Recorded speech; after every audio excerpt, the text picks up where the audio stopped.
बिस्मिल्लाहिर्रहमानिर्रहीम। अस्सलामु अलैकुम। सवाल, अस्सलामु अलैकुम व रहमतुल्लाहि व बरकातुहू। जवाब, वालेकुम अस्सलाम व रहमतुल्लाहि व बरकातुहू। सवाल, जवैद साहब आप बंगलोर से कब तशरीफ़ लाए थे?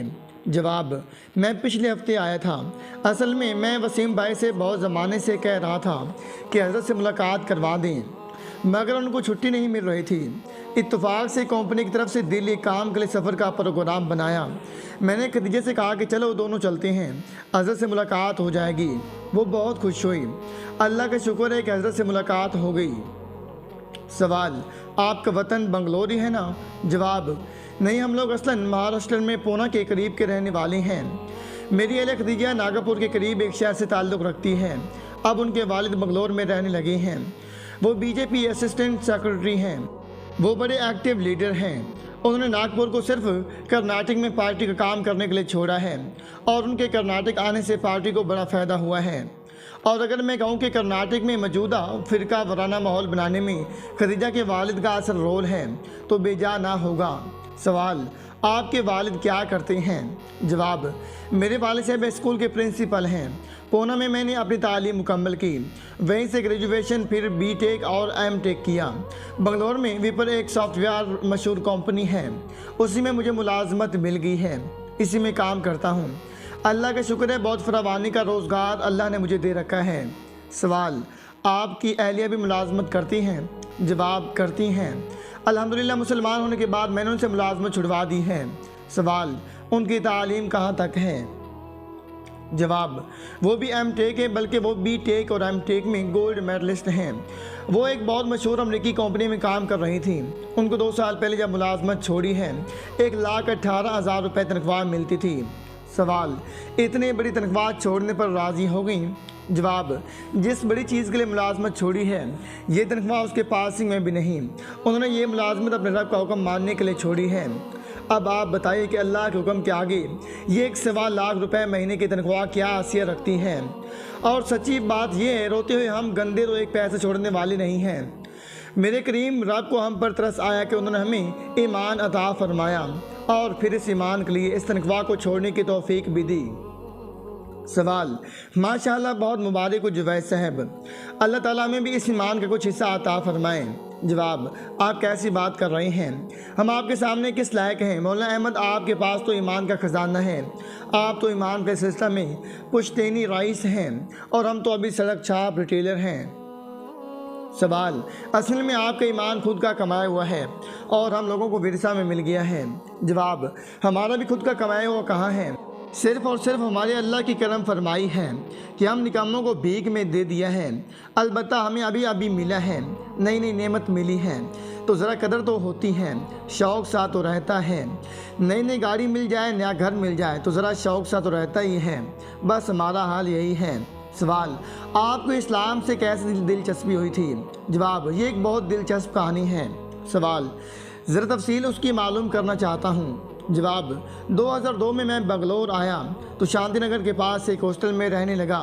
हमारे करीब में मेरी अहलिया खदीजा का घर था। इत्तेफाक से दोनों का ऑफिस एक ही इलाके में था। हम लोग तकरीबन एक बस से जाते थे। चंद दिनों में हम लोगों में ताल्लुकात हुए। मैंने अपने घर जाकर खदीजा से, जिसका नाम उस वक़्त अंजलि था, शादी करने की ख्वाहिश का इजहार किया। हमारे घर वाले बंगलोर आए और उन्होंने इस लड़की को बहुत पसंद किया और मंगनी का सवाल डाल दिया। मैं भी चूँकि सूरज शक्ल, ख़ानदान और रोज़गार के लिहाज से ठीक ठाक था तो अंजलि के घर वाले खुशी से तैयार हो गए। मंगनी हुई और फिर 12 जनवरी 2005 को हमारी शादी हो गई। शादी में अंजलि के वालिद ने एक अच्छा सा फ्लैट अपने घर के करीब जहेज़ में दिया। शादी उन्होंने RSS का संचालक होने की वजह से बहुत सादगी से की। सवाल, अच्छा, RSS के संचालक सादगी से शादी करते हैं? जवाब, जी, आपको मालूम नहीं, उनके यहाँ जहेज़ वगैरह देने की भी पाबंदी है।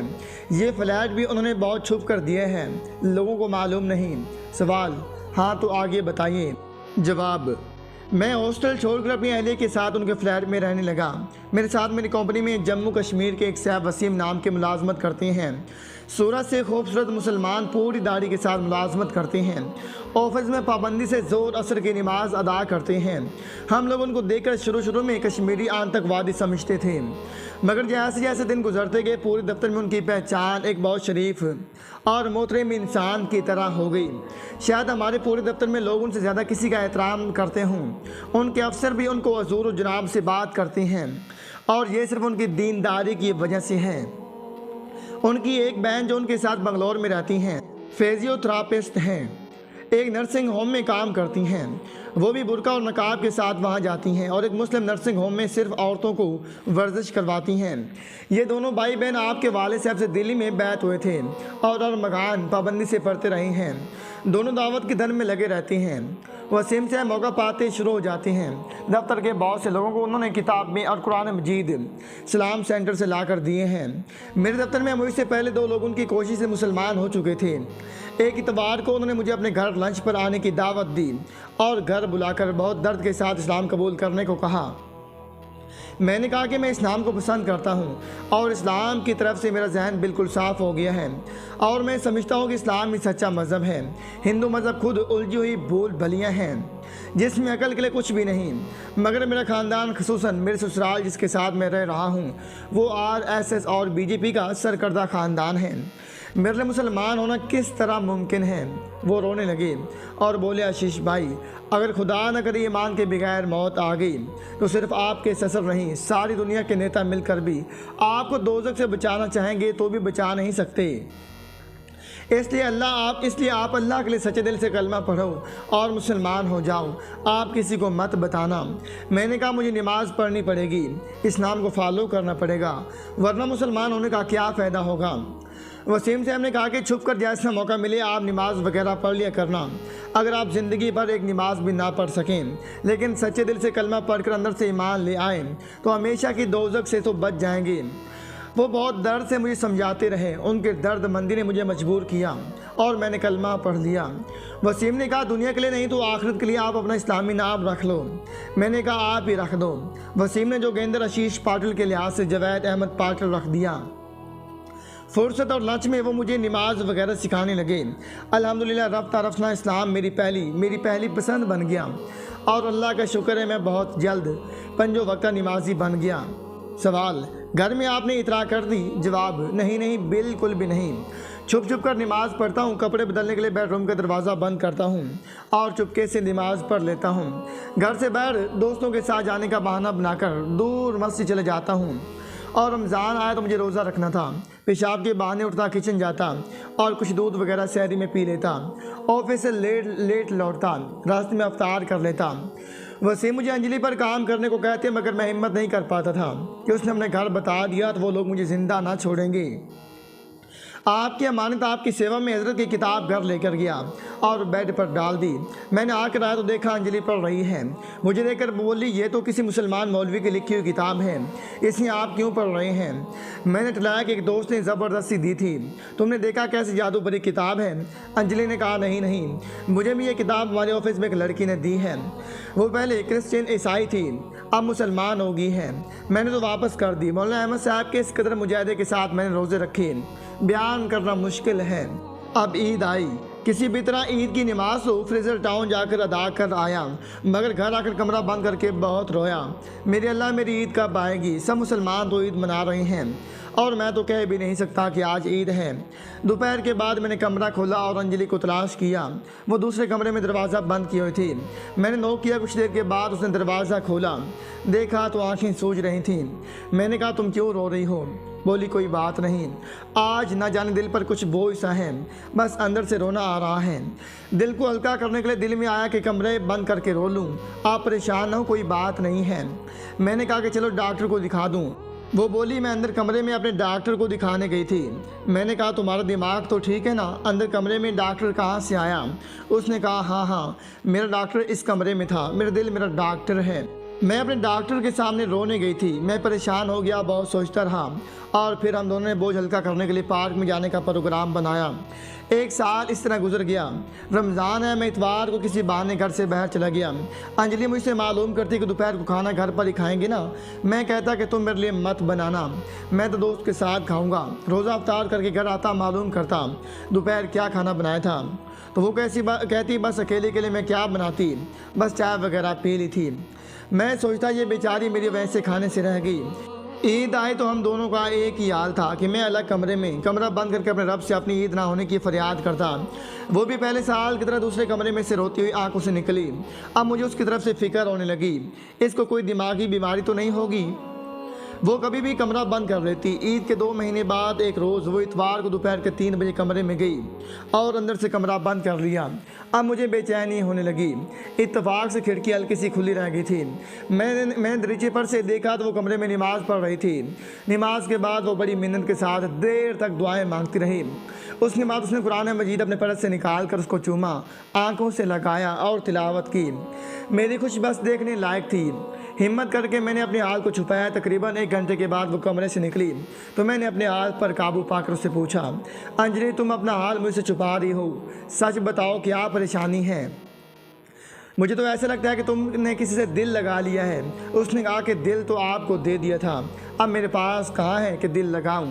और वो बेहाल होकर फिर फूट फूट कर रोने लगी। मैंने बहुत ज़ोर दिया, तुम मुझसे छुपाओगी तो किससे दिल का हाल बताओगी? मैंने कहा कि अगर आज तुमने मुझे अपनी परेशानी ना बताए तो जाकर कहीं खुदकशी कर लूँगा। अंजलि ने कहा कि मुझे जो परेशानी है अगर मैंने तुम्हें बता दी तो तुम मुझे अपने घर से निकाल दोगे। मैंने कहा ये घर तो तुम्हारा ही है, मैं कहाँ से तुमको घर से निकालूँगा?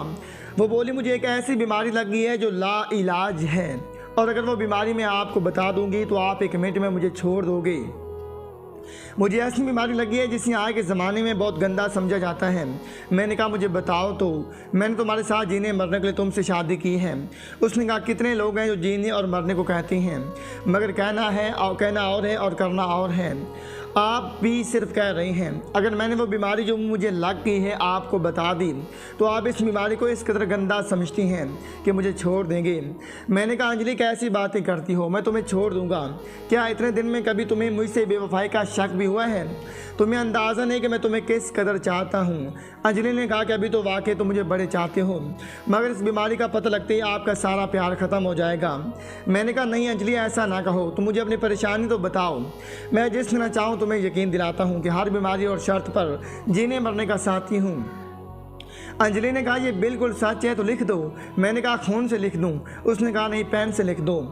वो मुझसे लिपट गई और बोली मेरे लाडले मेरे प्यारे, मैंने सारी दुनिया को उसने जमाल और प्यार देने वाले अकेले मालिक से दोस्ती कर ली है और दिल को बाहर खाना बनाने के लिए बजाय इसी एक अकेले मालिक से दिल लगा लिया है।